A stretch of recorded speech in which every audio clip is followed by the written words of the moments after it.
أعوذ بالله من الشيطان الرجيم. بسم الله الرحمن الرحيم. أأنتم أشد خلقا أم السماء بناها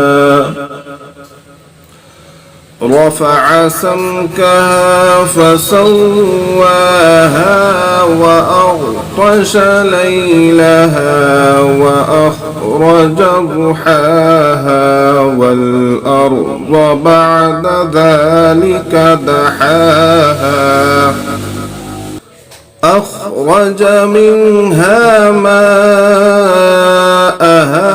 ومرعاها والجبال أرساها متاعا لكم ولأنعامكم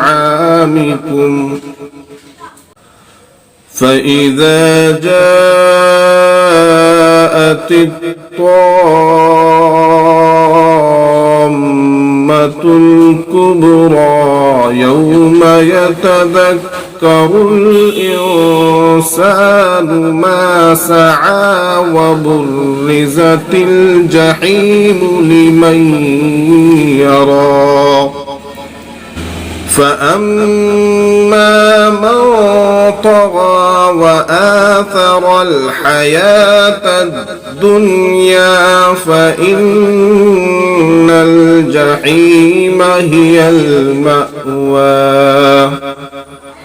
وأما من خاف مقام ربه ونهى النفس عن الهوى فإن الجنة هي المأوى. يسألونك عن الساعة أيان مرساها فيما أنت من ذكراها إلى ربك منتهاها إنما أنت منذر من يخشاها كأنهم يوم يرونها لم يلبثوا إلا عشية أو ضحاها. इंसानों, क्या तुम्हें पैदा करना ज्यादा मुश्किल है या आसमान को?